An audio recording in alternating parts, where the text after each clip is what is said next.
Looking back at life now, I wish I was still in school. The life after education doesn't really have anything fun in it, man.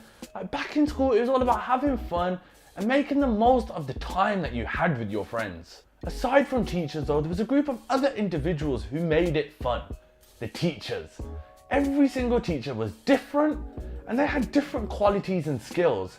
And this made them either the best teacher that will make your day the best it could possibly be, or the worst teacher who will ruin your life. I think we can all agree that the best type of teacher at school was the funny teacher. This teacher was one who was fun-loving, didn't really care if you were naughty, would crack jokes the whole lesson, but was also the type of guy that would switch from 1 to 100 real quick.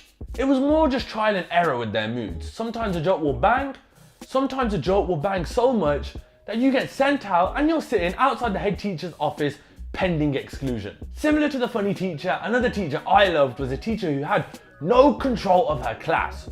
This was basically the person who would stand at the front of the class when everyone would be talking and say stuff like, Can I have some peace and quiet please, children, so we can get on with today's lesson please?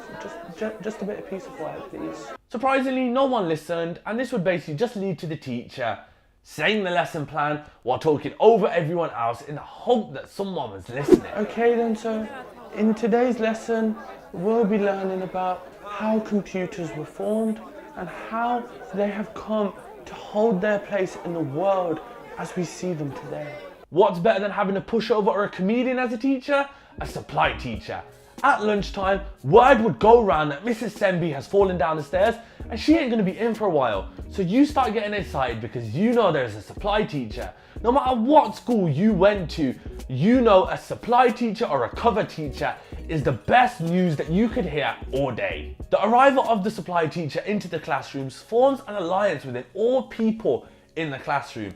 You know that you need to work together with your fellow classmates to create and devise a plan that can throw the supply teacher off guard and get things going your way. So we wait for the supply teacher to start telling us the lesson plan for that day. Okay then children, so according to the lesson plan that I have here, today we'll be reading Romeo and Juliet together and then we'll be answering some questions on it. How does that sound, hey?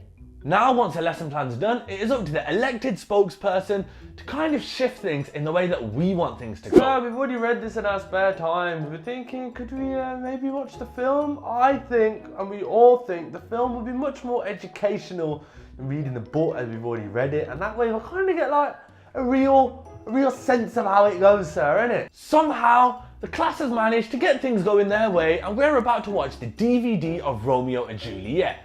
But here comes the problem. Guys, I'm all for us watching Romeo and Juliet, but we don't have the DVD as far as I know. Do any of you tech-savvy kids know how we can get it all online? Legally, of course. I know online there's a few illegal issues out there. Yeah. Now it's time for the spokesperson to go up, find some dodgy illegal website, watch it off there, without the teacher knowing what we're doing is illegal. Supply teachers, eh? What could be better than a supply teacher? Well, how about no teacher at all? Generally, in class, this was the rarest of rarest things to ever happen. But when it did happen, the class formed as a well-oiled machine. First point of order is appointing a lookout. This is the person who stands outside the door and whenever a teacher comes, calls for us in a special type of call.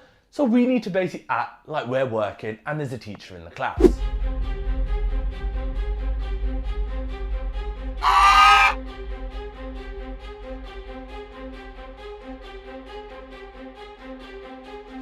That was the beauty of it. The teacher's desk couldn't be seen from the door, so we could basically go from hard-working students with the teacher doing all their work to High School Musical real flipping quick.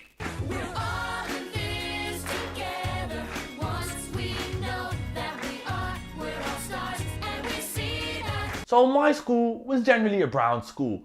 And what goes well with a brown school? A brown teacher. This brown teacher was literally probably the littest teacher you could get, but also the cringiest teacher. So Mr. Singh was all about cracking jokes with the Indians, cracking brown jokes, making things all about Indians, you know, not letting the white guys feel excluded that we're all Indians and they can't understand what we're doing.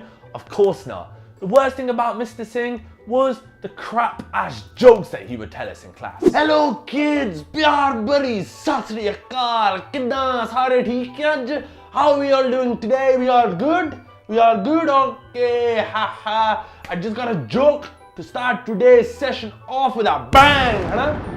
What do you call an Indian electrician? Taras hanger! Ha ha! Brah! No one? Nobody? Okay. Obviously, if the joke that he told didn't bang, he would then take it to the point to kind of start ripping people about their names. And with Indian names, there's a lot of jokes you can make. I was subject to one joke myself. Okay, so you didn't like Tara Singh? No? Okay, I got one for you. Huge one. What do you call a boy that rings all the time? Taran, taran. Taran, taran. Taran. Do you like that one, huh? Did you get it? Taran, taran, taran.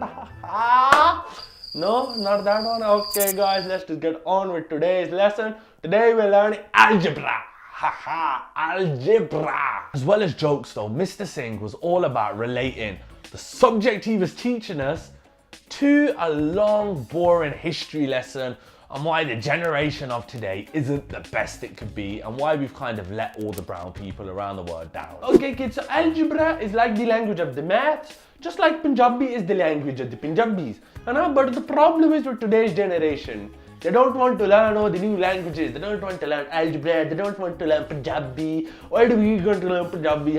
We live in England. We English. Why do we know Punjabi?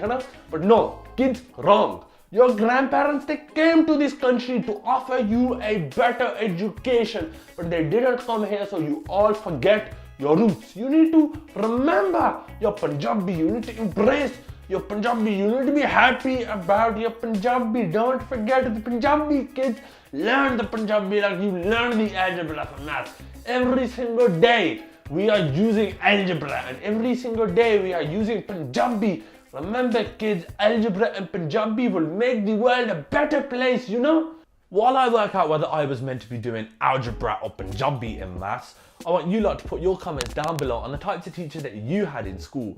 Did you have any of the same ones? Did you have any different ones which you'd like to tell me about? I'd love to read it. And guys, make sure you lot drop a like on this video and subscribe to enter the giveaway to win a free pair of worn socks by Mr. Singh himself. One love, people. Bye!